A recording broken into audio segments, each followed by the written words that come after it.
My name is Madeline Carter, 34 years old, living and working in Austin, Texas. That night, under the golden string lights strung across the Carter estate garden, my grandfather raised his glass before hundreds of guests and declared, "I officially appoint Madeline as the next CEO of Carter Group." I froze. My parents' faces went stone cold. They had no idea I would be there, let alone that he had sent me a letter weeks before. And in that moment, every mask, every lie my own family had built began to crumble. Have you ever been stabbed in the back by your own blood? Have you ever been erased from a future you helped build? If you've ever felt overlooked just for being different, leave a comment below. Hit like if you've ever felt pushed out of your own family. And don't forget to subscribe, because the story I'm about to share isn't just about betrayal. It's about how I rose from everything they tried to bury me under. I used to think I was the difficult child, because that's how everyone in my family saw me. A kid who asked too many questions, who challenged things most people just accepted. My mother would often say to others, "Maddie, that girl was born different, always questioning things, even the ones we've all agreed to leave in the past." But the way she said it wasn't pride. It was discomfort mixed with quiet frustration. Jonah was different. My younger brother was the kind of son parents could proudly talk about. Handsome, athletic, always smiling at the right time, saying the right things to please adults. Even when he failed macroeconomics his freshman year, my parents took the whole family out to celebrate because Jonah had done his best. Me. I graduated from Harvard with honors and no one mentioned it at dinner that year. No congratulations. Not a single photo on the wall. I never blamed Jonah.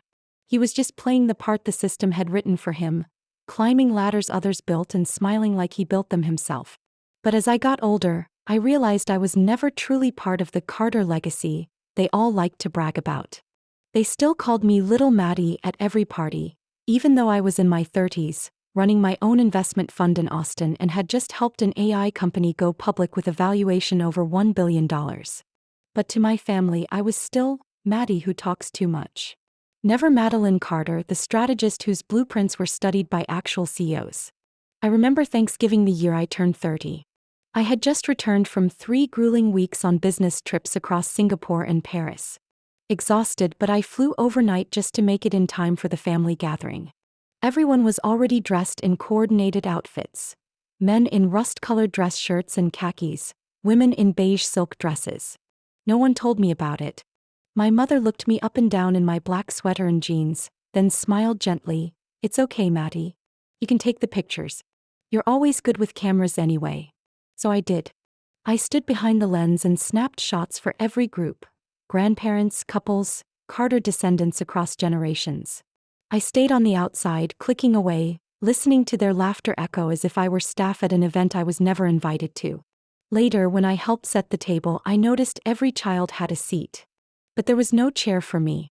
I ate alone in the kitchen, sitting on a stool by the oven, balancing a paper plate on my knees, chewing dry turkey in silence. No one asked where I'd just returned from. No one asked if I was tired. That night, after everyone had gone to bed, I sat in my car alone. The air was freezing. I turned on the heat, gripping the steering wheel so tightly my knuckles turned white. I didn't cry. I never let myself cry in front of them. But that night, in the darkness, tears finally came. Quietly. No drama. Just slow, salty tears from a place inside me that had long run dry. I used to think maybe I wasn't good enough. Maybe I was too sensitive. Maybe I expected too much from a family that never knew how to love someone who didn't mirror them. But later I realized, I wasn't the problem. They just couldn't accept that I never needed to be a copy of anyone. When Grandpa was still strong, he was the only one who ever used my full name. "Madeline," he'd say, "don't ever be afraid of not fitting in. An old tree never grows from a mold." I didn't fully understand what that meant as a child. I just knew that every time he said it, I felt real. But as his health declined, the emptiness grew louder. My family, people who only spoke in dividends, profits, and inheritances, never once asked me what I was working on, if I was happy, or if I needed anything. They only spoke of Jonah. His speeches, his board meetings, the traditional partners who must carry on the legacy. Whenever I offered an opinion, my mother would quietly sip her tea and say, "Maddie, sometimes silence is wiser than argument." But I wasn't arguing. I just couldn't accept being erased from a story I had spent my youth silently writing line by invisible line. I was once invited to be a keynote speaker at a women's leadership forum in San Francisco. When I brought it up at dinner, my father asked, "Is that televised? Or just one of those little workshops?" I learned to stay quiet. Not because I was weak, but because I knew if I reacted, I'd just be labeled stubborn, trying to prove a point. And maybe what they feared most was that I didn't need them to prove I mattered. I built everything with my own two hands, not to be called successful in someone else's eyes, but because I once believed that if I was good enough, they would finally see me. But they didn't want to see. Because if they acknowledged I deserved a place, they'd have to admit they were wrong all along. And maybe that's why they tried to erase me from the family's future. But they forgot one thing. I was never someone who would disappear quietly. After the party, I didn't go home. The garden lights still blinked gently in the breeze. The clinking of glasses and laughter echoed faintly from the back of the house. But I couldn't hear it anymore. It was like every sound had been muffled by a thick fog wrapped around my mind. I quietly slipped down the side hallway and headed toward the restricted wing, the private library that once belonged to Grandpa. That room sat apart from the main floor. Its oak door was old but meticulously polished. I placed my hand on the handle. Unlocked. Inside, the wall lights cast a warm glow over the floor-to-ceiling bookshelves. The scent of old pages, wood ink, of time, hung in the air. I stood still for a moment. Something about it felt familiar. Like I'd stood in that exact spot before, under that exact light. Only back then Grandpa was alive, sitting in his leather reading chair, sipping tea, smiling as I asked some silly question about the stock market crash in 2008. I walked toward his old desk. Papers everywhere. Ledgers, maps, faded corporate memos, and unsent letters. Amid the clutter was a cream-colored envelope, edges slightly yellowed. Carefully handwritten across the front. For Madeline. Not Matty. No nickname. My full name. The handwriting was shaky, but it was his. I recognized it instantly, from birthday cards, from his old winemaking journals. I pulled the envelope free, sat down, and took a deep breath. My heart thudded in my chest. Something about this envelope made me both afraid and desperate to know. I opened it slowly. Inside were two things. A folded letter written in black ink on slightly worn paper.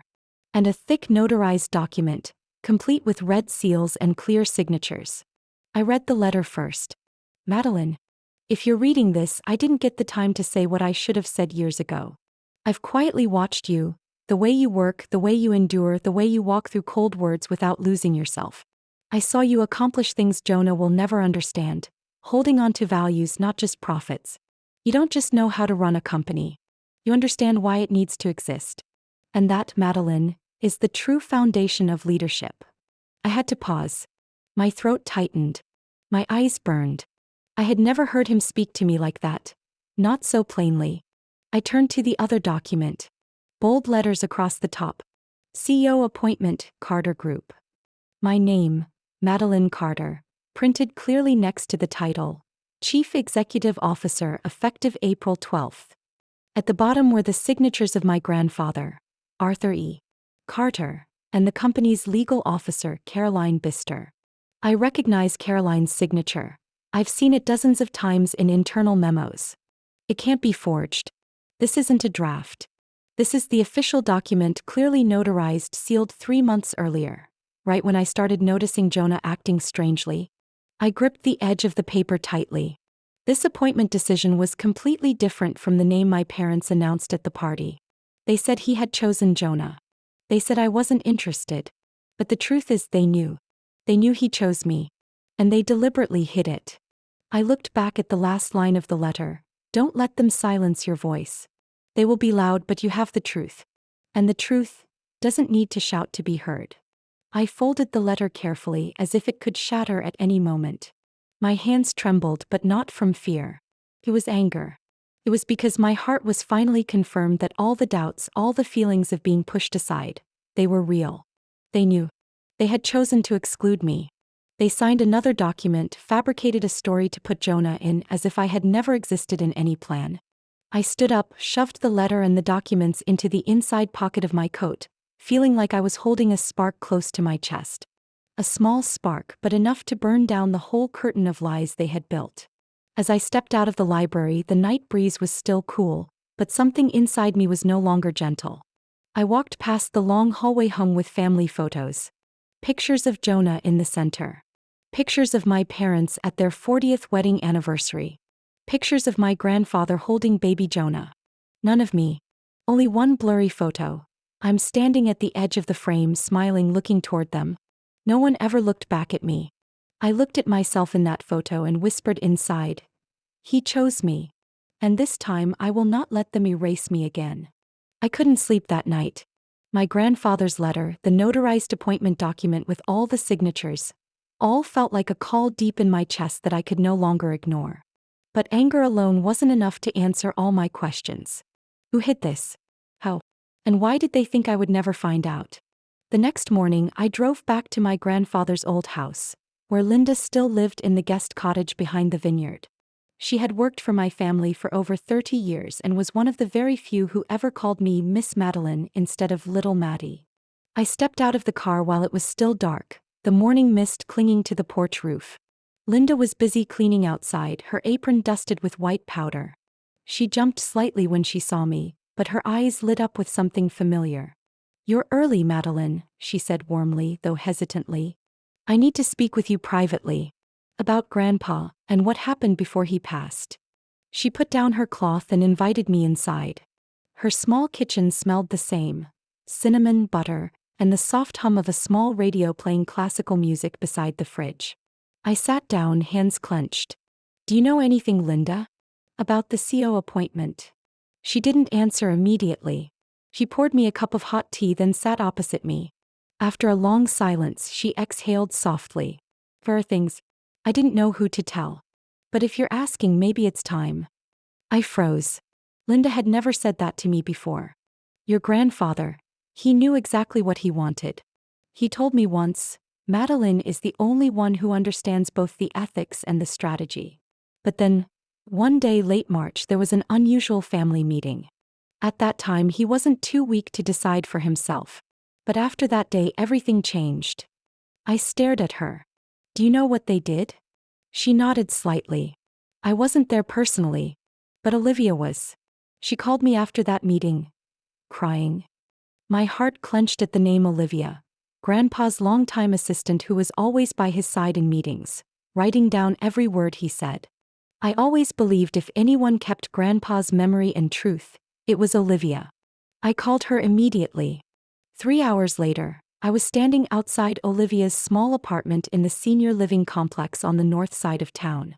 She opened the door, tired eyes, silver hair pulled loosely back, but her face still held that resolute strength I remembered. "I knew you would come," she said without beating around the bush.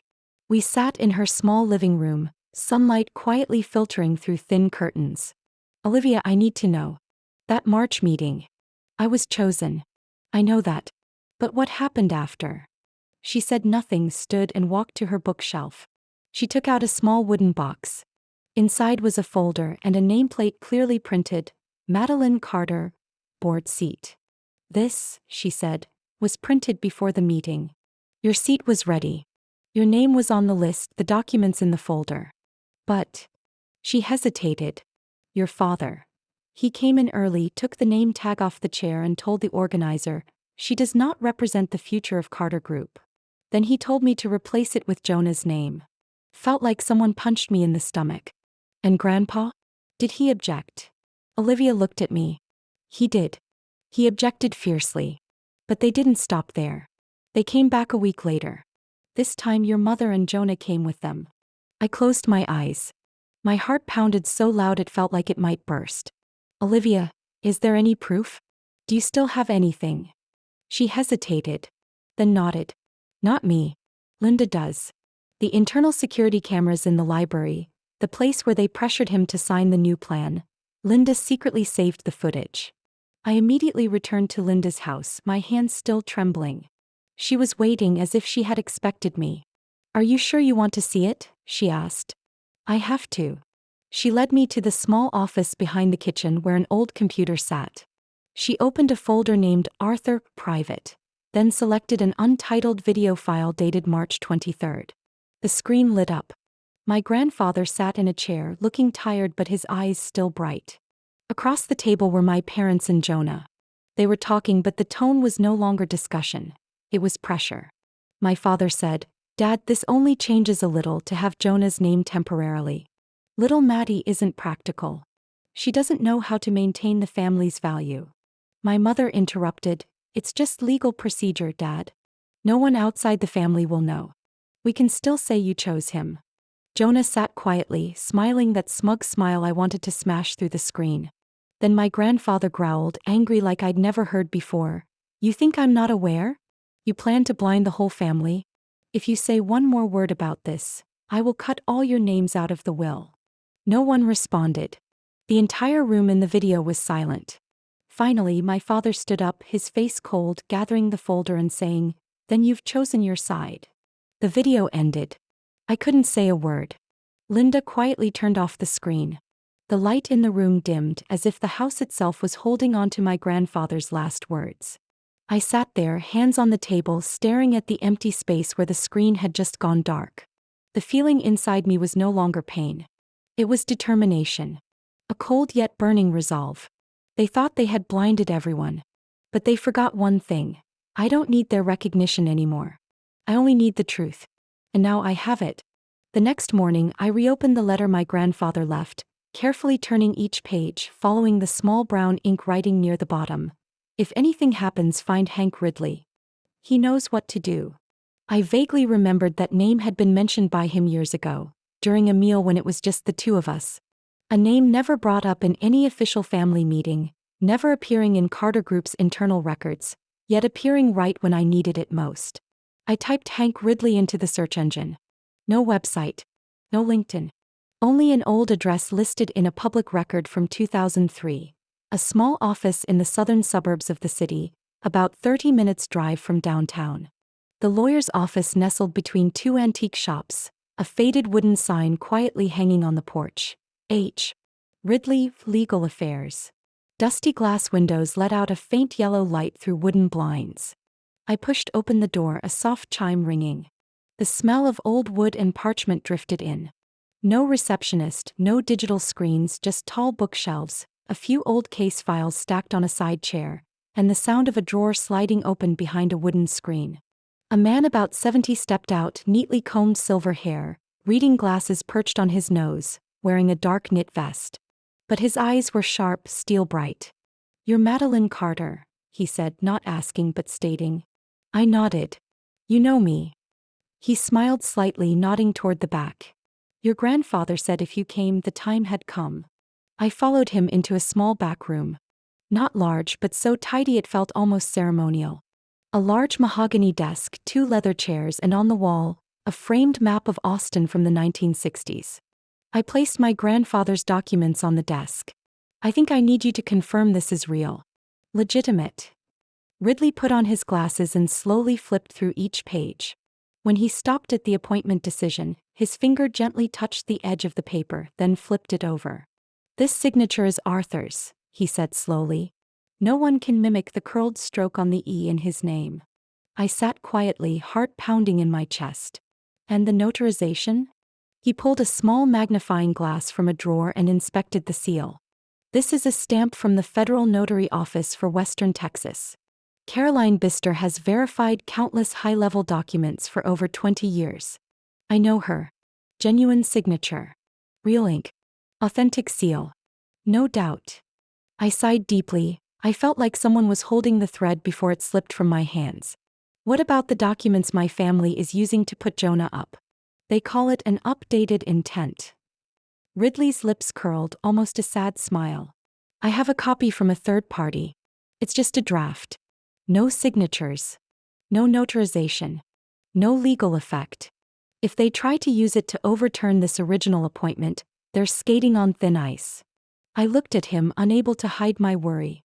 "But what if they move faster? I heard they're scheduling a confirmation meeting for Jonah." He nodded, pulling a paper from a drawer. "I can file an emergency injunction with the county business court this afternoon.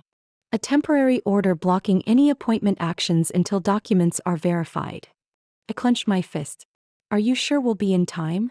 With such clear signatures and dates, not only will we be in time, but we can also request an investigation into document forgery and will concealment." He paused, looking at me for a long moment before asking, "How far do you want to take this, Madeline?" I didn't answer right away. I thought about my father's eyes in the video. About how my mother called me the outsider when speaking to Grandpa's lawyer. About Jonah's face at the party holding a wine glass and looking at me like I was a stranger in my own family. I tightened my coat strap and looked straight into Ridley's eyes. "I don't want revenge. I just want the truth spoken. And if they choose to hide that truth, they must face it publicly." He nodded slowly, almost agreeing with something he'd known for a long time. "Good. I'll contact Caroline to confirm another original copy, then I'll file the petition before 5 p.m. And Madeline." I looked up. "Arthur was right to trust you. And don't let them silence your voice again." I nodded, took the files and left the office as the late afternoon sun cast light on the brick path outside. Each step felt heavier but clearer than ever. I returned to Olivia's house late that afternoon after meeting with Ridley. The air was turning chilly. The sun hadn't fully set, but the light was amber, casting bare tree shadows on the gray concrete wall of the apartment complex. Olivia opened the door without me knocking. She seemed to have been waiting. "I thought you'd need this," she said softly, then walked straight into the living room without further explanation. I followed, heart uneasy. Olivia opened a cabinet and pulled out an old tape recorder, the mini cassette kind seemingly extinct in the era of smartphones and cloud storage. She carefully placed it on the coffee table and looked at me. You know how careful he was. He always recorded important meetings, especially private ones about family finances. I didn't intend to keep this. But when things started going wrong, I couldn't look away. I nodded, thanked her with my eyes, then slowly pressed play. The tape hissed before falling silent. Then my grandfather's voice rose, hoarse but firm. "I made it clear to you both. Madeline is the one I chose. Not because she knows how to sweet talk, but because she understands what's worth keeping." My mother's voice cut in, calm but steel cold. "Dad, I don't oppose Mattie. But she's not the right fit for this model. She's not cold enough to run it." I heard that like a small, sharp blade, brushing skin but cutting straight to the heart. Not cold enough. As if kindness was a fault in their eyes. My father spoke again, more decisively. "If you don't sign the amendment, we'll have to dissolve the trust. Jonah is working with new financial advisors. They have a plan to restructure the entire Carter Group. No need to follow the old way." I held my breath. That threat was no longer implied. They had laid it out on the table, telling him straight, as if it was a game of chess he was forced to lose. Then my grandfather spoke up. His voice was sharper, almost angrily choked. "Touch that fund. I swear I'll erase all your names from the will. Don't think I'm senile just because I'm old. Jonah might be good at socializing, but he doesn't understand what real money is worth." A long silence followed. In it, I heard someone stand up, chairs scraping, then my mother's sigh.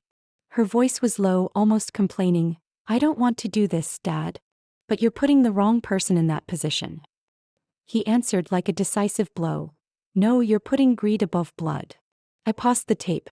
The room was silent, as if time itself had stopped. Olivia said nothing. She sat upright, hands on her lap, eyes staring blankly ahead, as if she was hearing that conversation for the first time too. I didn't cry. I didn't scream.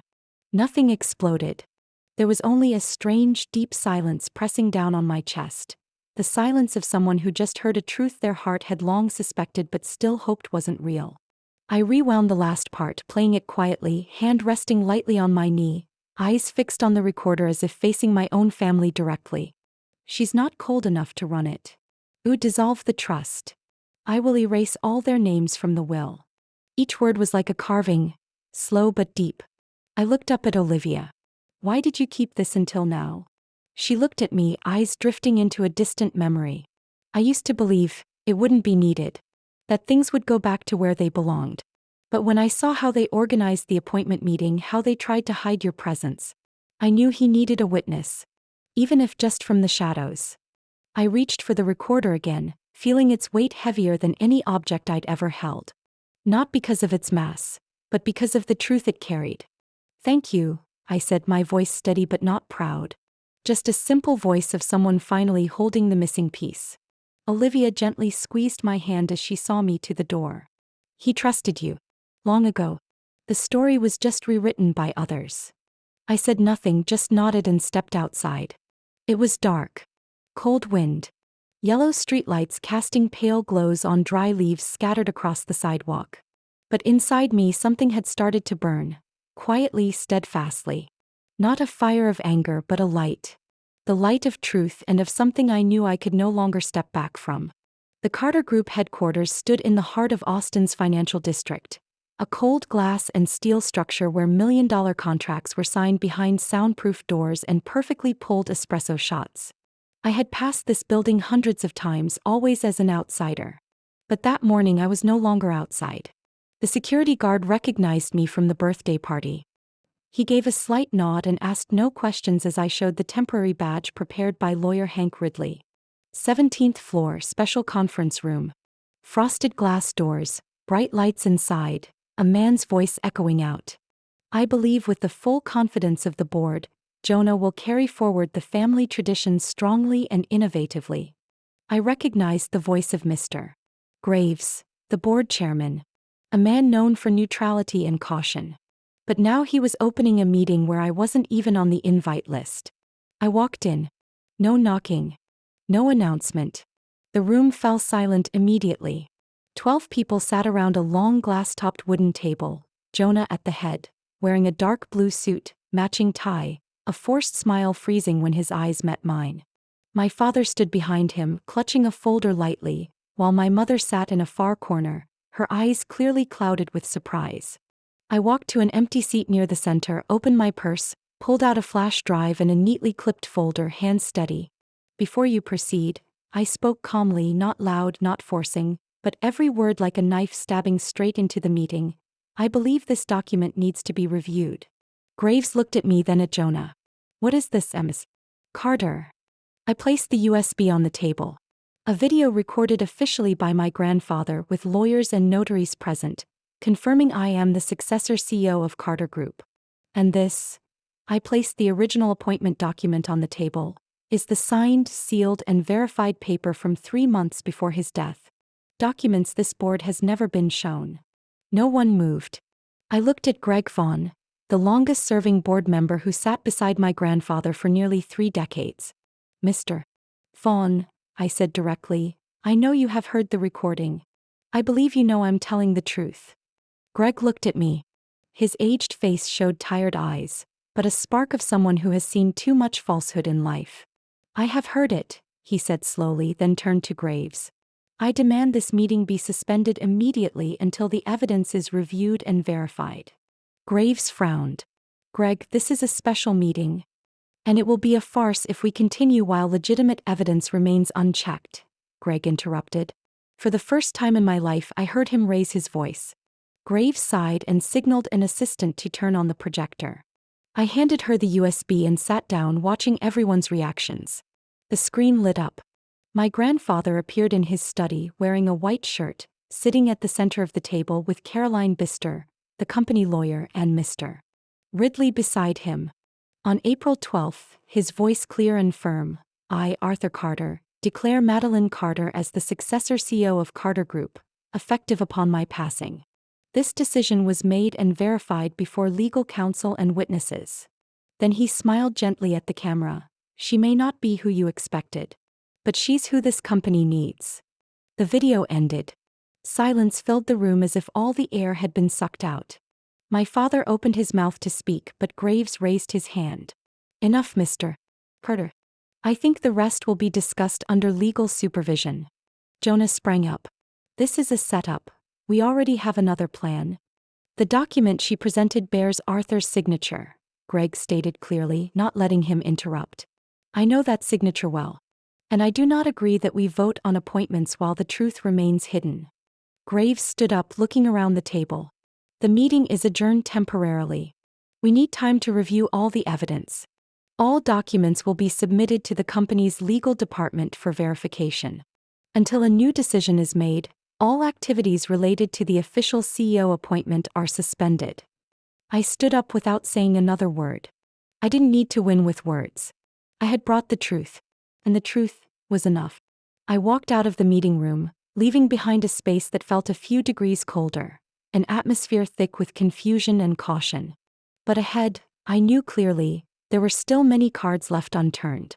On the morning of the trial, the sky was gray like a ceiling covered with the dust of time. I sat in the car for a long while, staring up at the towering glass windows of the Travis County Courthouse. That building was where my grandfather once brought me to watch civil hearings, telling me, to do business right, you first have to understand that justice doesn't come from belief, but from evidence. And today I carried all that evidence with me. The security camera in the library, the notarized appointment document, Jonah's unsigned draft, and the recording Olivia gave me. Down the hall, my parents stood beside Jonah, surrounded by a dense team of lawyers like armor. My mother glanced at me, her eyes briefly flicking over with no expression. My father didn't look at all. Jonah turned away, lips pressed tight in tension. For a brief moment, I didn't see my family, only strangers waiting to be judged. Inside the courtroom, everything was solemn and cold. Old oak creaked underfoot. The smell of paper files and printer ink hung in the air like a reminder. Here, emotions have no value without truth. The judge was Donna Hargrove in her 60s, silver hair neatly tied at the nape, a stern face not easily moved. She quietly reviewed the files, tapping her fingers lightly out of habit on the brown leather cover. Jonah's lawyer began. Your Honor, we submit a memo signed by Arthur Carter just 2 weeks before his death, clearly showing intent to amend succession rights, aiming to appoint Mr. Jonah Carter as CEO of Carter Group. I studied the document they held up. No notarization, no official date stamp, just a typed draft and a faded signature. When it was my turn, I stood, voice not loud but clear, every word placing weight on the table. Your Honor, I present 3 pieces of evidence. First, the original decision appointing me as CEO, signed by my grandfather, notarized by Caroline Bister 3 months before his passing. I placed the notarized copy on the stand. Second, an audio recording of a conversation between my grandfather, my parents, and Jonah Carter, clearly showing the pressure they applied to force him to change the will. I played the recorder. My grandfather's voice was hoarse but full of anger. If you mention changing the person again, I will erase all your names from the fund. Jonah may act well, but he doesn't have the guts to carry this legacy. The courtroom went silent. Jonah's lawyer stood up to object. Your Honor, this recording is inadmissible without consent from all parties. Judge Hargrove raised her hand without looking at him.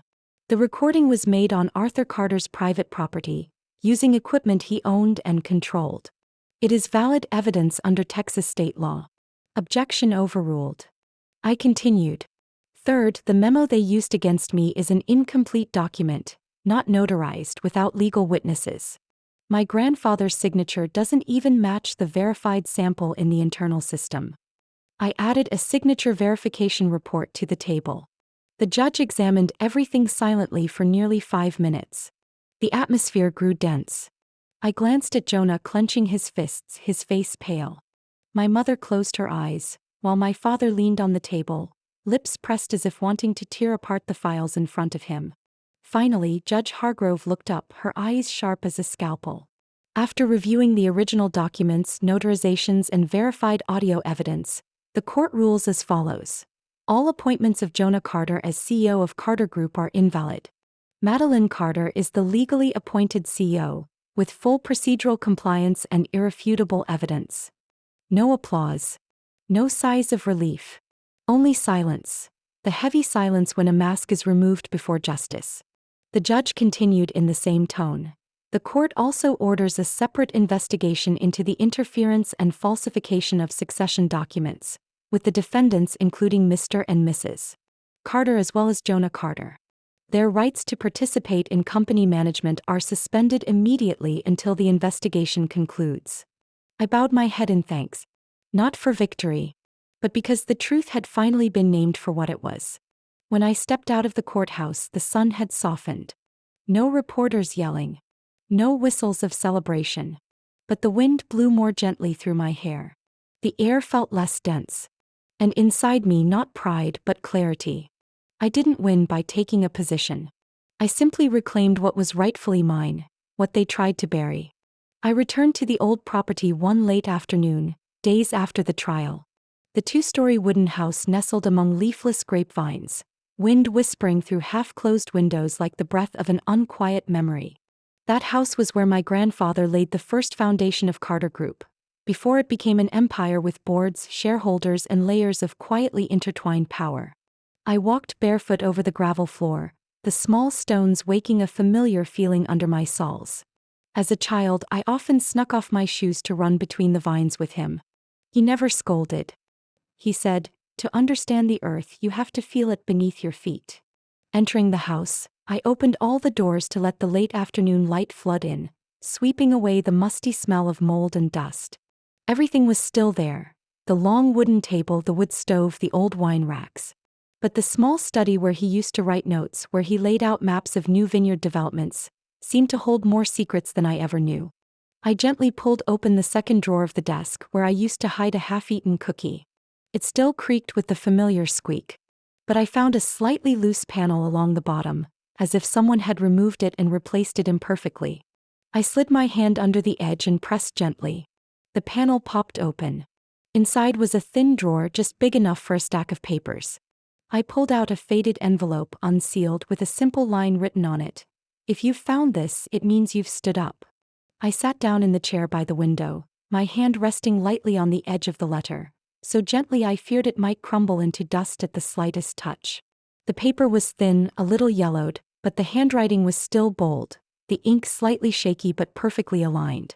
It was his voice. I could hear it ringing in my mind as I read each word. "Madeline, if you're reading this, it means you've overcome the hardest part: silence. I don't expect you to become me. I only hope you never forget your own worth.